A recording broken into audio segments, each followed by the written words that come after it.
Bonjour, c'est Rémi de l'école à la maison, je vous réponds personnellement en vidéo. Alors oui, bien sûr, tout ce travail sur les neurosciences est un travail extrêmement intéressant. Il y a beaucoup de choses qui sont accessibles aujourd'hui, aussi bien en ligne qu'en ouvrage. Mais ce que nous recommandons, c'est un livre que vous trouvez sur notre page des livres recommandés. Alors je vous montre comment on y accède. Sur le site, vous tapez simplement ici « Livres » et vous allez trouver plusieurs propositions. Les livres que nous recommandons, c'est le premier lien qui est proposé. Et ici, dans la liste des livres que nous vous proposons, dont il y a bon nombre de trésors, vous aurez quelque chose qui s'appelle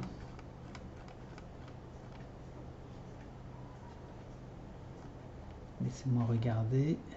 Il y a déjà, vous voyez, le travail sur le comportement et sur le cerveau, c'est déjà très ancien. 1000 grammes, ça remonte déjà à plus de 50 ans maintenant. Voilà, les étonnants pouvoirs de transformation du cerveau. Ça, il faut absolument se procurer ça quand on s'intéresse à ces questions. Alors ce livre, vous cliquez là, et vous tombez chez Amazon sur cet ouvrage.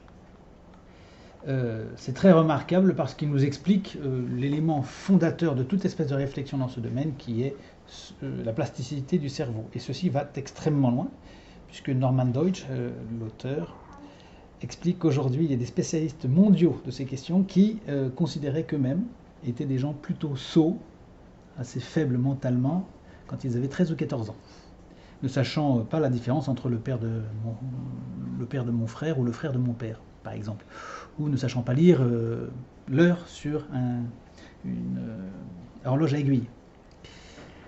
Eh bien, ce sont des gens qui, aujourd'hui, évidemment, sont considérés comme des gens très intelligents. Pourquoi? Parce que le cerveau s'adapte aux sollicitations, de même que le corps tout entier, du reste.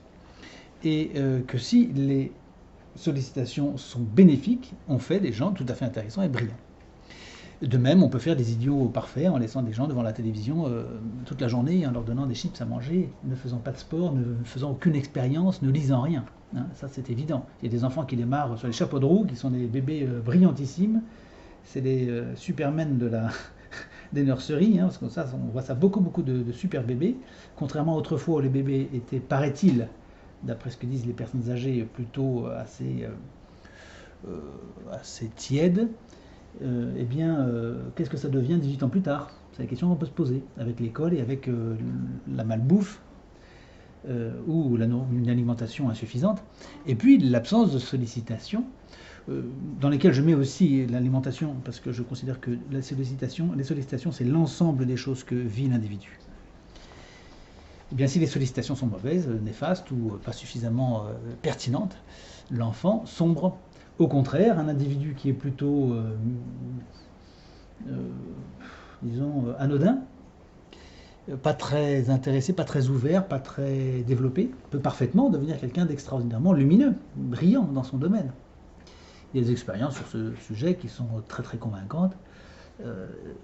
Donc dans le livre, vous verrez, il y a des cas d'accidentés, il y a des expériences faites sur des singes aussi. Enfin, vous verrez, il y a toutes sortes d'expériences qui sont faites dans le livre et c'est très intéressant pour les gens qui intéressent. Voilà, Jean, pour cette question. Très bien, voilà. Je ne sais pas si je suis le seul à penser cela, mais j'ai l'impression étrange que ce que propose est trop beau pour être vrai ou honnête. Ah ben, j'espère que nous serons suffisamment honnêtes à vos yeux. En tout cas, ce que nous disons est vrai. Et vous allez le voir, on peut obtenir des choses prodigieuses avec les enfants pourvu qu'on fasse les bons choix. Des choses prodigieuses, je le dis bien. Vous savez, nous avons des enfants qui... nous occupons d'enfants qui sortent de l'école avec soi-disant d'excellentes notes et qui en réalité ont un niveau absolument exécrable. Aujourd'hui, 16 ou 17 ou 18 sur 20, ça ne veut rien dire. Et il faut, je crois, avoir une certaine exigence pour le dire et pour ne pas avoir peur de le dire. Et en même temps, si ces enfants, on leur donne, et quand nous leur donnons les éléments jour après jour, progressivement, avec le travail que ça implique, bien sûr, surtout celui de l'enfant, eh bien, si nous leur donnons tout ce qu'il faut, les enfants arrivent à faire des choses étonnantes. Et nous avons le cas d'une jeune fille, là, qui est en train de nous faire des rédactions et de l'écrit. Elle commence à écrire un livre, c'est vraiment excellent, c'est très bien ce qu'elle fait, alors qu'elle était incapable d'écrire correctement 3 phrases sans faire 17 fautes. Et sans savoir s'exprimer, avec des énormités dans sa pensée, des énormités, des aberrations totales. Alors vous voyez, pour illustrer ce que je vous dis, je vous présente une copie que faisait cette jeune fille il y a encore 3 ans. Donc, vous voyez, on regarde, bon, l'image n'est pas très jolie et la lumière n'est pas très bonne, mais je vous l'ai prise en photo ce soir, il fait nuit, donc j'ai fait ce que j'ai pu. Le chevalier avait vu une immense île, vous voyez, immense, hein. Une fois qu'il avait atteint la plage, il y avait quelque chose ici, je ne sais pas ce que c'était, il avait vu des palmiers immenses, même mot, et une superbe plage et une petite cabane. Il était approché, avait vu un homme qui avait répété, acheté, bon, vous voyez, je passe, hein, je ne vais pas tout vous lire, vous voyez un peu le niveau, hein. Ça, c'est une jeune fille qui avait 13 ans, elle sort de l'école, il n'y a pas le niveau CE1 encore, il n'y a pas le niveau CE1 de mon époque à moi en tout cas, bon, j'ai un niveau standard, parce que je n'étais pas extraordinairement brillant, mais il n'y a pas le niveau CE1, traverser 2S, 2S, R, 2S, vous voyez, un redoublement de consonne après une consonne, c'est du jamais vu ça. Le pont, PON, il avait vu un panneau en bois, BOI, 13 ans, avec écrit Rivière de l'oubli. Il avait vu une écurie et un homme. Bon, je ne veux pas me moquer, mais ça fait rire quand même parce que c'est le résultat de l'école, quoi. Vous vous rendez compte, ce sont des gens qui sont payés toute l'année. Ils sont payés, c'est le premier budget national français et on en arrive à ça, ce résultat, ce désastre. Cet enfant, si on l'avait laissé, si on ne s'en occupait pas d'elle, mais sa vie était ruinée. Voilà la culpabilité de l'État, il faut quand même le dire. Pensez à ces mamans qui se lèvent tous les matins, qui habillent leurs enfants, qui emmènent l'enfant à l'école en se disant bon, cet enfant sera instruit, il va faire quelque chose de sa vie, il aura quelque chose. Mais il n'y a rien du tout.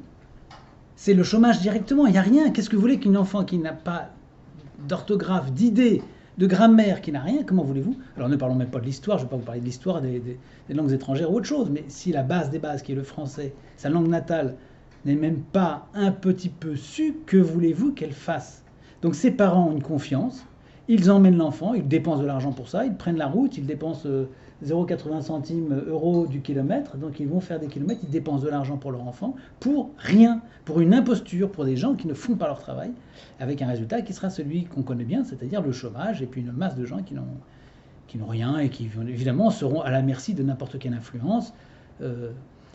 On fera de ces gens-là des petits consommateurs dociles, il n'y aura pas de problème. La société sera tout à fait capable de faire ce qu'elle veut de ces gens. Évidemment, puisqu'il n'y a pas de culture, il n'y a pas de capacité de critique, il n'y a pas suffisamment pour résister. Pour résister à une pensée, il faut avoir une pensée. Ben voilà. Donc ces familles, moi je suis très très très attristé pour toutes ces familles qui font confiance à l'école et qui se retrouvent face à ça. Bon, alors un an plus tard, 2 ans plus tard, 2 ans plus tard, elle en est là, cette jeune fille. Comme l'a très bien dit Émile Moussa, on préfère des explications. Donc c'est pratiquement de la recopie, c'est une autodictée, on en fait régulièrement. On lui en fait faire régulièrement, la maman lui en fait faire régulièrement, donc elle reprend des idées qui ne sont pas forcément les siennes, mais vous voyez, ça a déjà changé, on a quand même quelque chose. Donc là, il n'y a pratiquement pas de faute, il y en a, mais il y en a quand même beaucoup moins, et surtout, il y a une phrase qui tient la route. Comme l'a très bien dit très bien dit Émile Moussa, on préfère des explications, pas d'accord, fausses à pas d'explication du tout. On pose des questions car on se dit la plupart du temps que l'autre a la réponse à accent faute, ou pour lui prouver, il y a plusieurs fois, je ne vais pas tous les signaler, qu'il ne l'a pas. En revanche, virgule manquante, quand on se la pose à accent, elle inverse. Ici et là, elle met l'accent quand il ne faut pas. À soi-même, c'est que l'on sait que l'autre n'a pas la réponse. Mais vous avez remarqué une chose. À l'oreille, c'est bon. Comme l'a très bien dit Émile Moussa, on préfère des explications fausses à pas d'explication du tout. On pose des questions, car on se dit la plupart du temps que l'autre a la réponse, ou pour lui prouver qu'il ne l'a pas. En revanche, quand on se la pose à soi-même, c'est que l'on sait que l'autre n'a pas la réponse, et on ne veut tout simplement pas elle a oublié, lui poser. On ne veut pas lui poser. Toutes ces questions, vous voyez, toutes ces questions, on en a encore là, sans réponse, nous prouvent notre ignorance comparée à Dieu qui sait tout, toutes, mais il serait facile, etc. Bon, vous voyez, donc ça c'est 1 an plus tard. Et puis l'année d'après, on en arrive là. La France se morfond, il manque un D, dans le brouillard mal écrit. Et perce, mais ça, cette fois-ci, c'est une rédaction libre. Hein. J'insiste parce que là, on voit quand même qu'il y a une maturité de pensée qui est quand même très remarquable. La France se morfond dans le brouillard et perd ses feuilles, c'est intéressant. Ses racines se perdent dans un sol vide et sec. Elle cherche à s'enrichir, mais ne tombe que sur des cailloux durs comme la cruauté de ses veines, et d'un noir imitant la, je ne sais pas quoi, colère, la colère de ses fruits, la couleur de ses fruits. Ces branches ont trop pris soin de ces graines, et une fois tombées de l'arbre, elles ne savent ni faire des racines robustes, ni de belles feuilles vertes et luisantes à la clarté du soleil, car celui-ci est caché par le feuillage de sa maison première, et après avoir été trop gâté, etc. Bon, donc ça c'est composé par elle. Il y a quand même un début d'idée, il y a un début de métaphysique, il y a quelque chose. Il y a une image avec une parabole, avec la France qui serait comme un arbre. Donc vous avez vu le progrès, quoi. Depuis le chevalier, là, c'est mal recopié, vous voyez. Enfin, c'est pas recopié, non, ça c'est une rédaction. Enfin, c'est quand même très, très, très, très scolaire et très bébé, en fait. Bon, on est passé à quelque chose qui commence à avoir un peu d'allure. Donc elle a maintenant 15 ans, ben dans 2 ans, vous verrez que ce sera très très bien parce qu'on aura éliminé toutes ses fautes et on aura en plus une pensée qui déjà est quand même beaucoup plus équilibrée. C'est une jeune fille qui a quelque chose dans la tête et qui certainement est un peu plus heureuse qu'elle n'a été.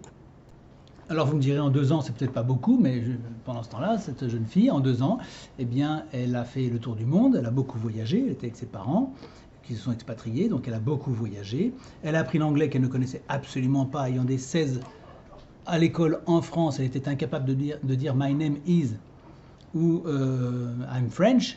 Bon, et bien aujourd'hui, elle parle couramment, pratiquement couramment l'anglais. Et puis elle a appris des tas de choses, elle a appris la navigation, elle a appris des tas de choses en plus. Donc ça, ce n'est qu'une partie de sa vie, le français. Mais c'est une partie indispensable. Donc évidemment, les progrès, s'ils ne vous semblent pas fulgurants, eh bien, il faut aussi les ajouter aux autres qu'il y a dans sa vie, qui sont des très très beaux progrès. Alors je n'ai pas voulu vous jeter de la poudre aux yeux, je n'ai pas voulu vous montrer un exemple qui soit le plus extraordinaire, le plus sublime de tous. J'ai pris un exemple tout à fait courant, commun, comme nous en avons. Celui-ci, on vous présente les documents, donc je vous les montre. Mais des exemples comme ça, il y en a beaucoup, beaucoup, beaucoup. Ce n'est pas forcément la référence absolue. Mais c'est un exemple parlant, courant, de quelqu'un qui correspond aux critères fréquents qu'on rencontre chez les enfants qui sortent de l'école. Voilà ce que je voulais vous montrer et je pense que c'est intéressant de le voir et de le savoir parce que c'est quand même assez exemplaire de ce qu'on peut faire avec un enfant qui est totalement échoué du fait de l'école. Totalement échoué. Et en français, combien avait-elle cet enfant? Elle avait des 12, des 13, des 14, hein, alors que ça vaut pas 1 sur 20 ce qu'elle faisait. Voilà. Donc il faut y croire. C'est très beau, c'est pas trop beau, c'est très beau et c'est l'avenir du monde. L'avenir du monde, il est là. Meilleures seront les sollicitations des individus, des familles, de la société, et plus vite ça ira. Et moi je crois que nous sommes à la préhistoire. La conviction que nous sommes au tout début du monde. Et si vraiment on développe tout ce qu'on sait aujourd'hui, on va aller extrêmement loin. Je dis souvent aussi que en mathématiques, vous savez, aujourd'hui nous sommes en train de mettre en application les découvertes de 1880, 80-90, la décennie 1880-90. On n'a même pas encore mis en pratique, on n'a pas fait d'application des découvertes des années 1910-1920. Et ces découvertes ayant été pratiquement exponentielles, les découvertes qu'on a faites dans les 10 dernières années, elles sont promises pour dans 300 et 400 ans à ce train-là.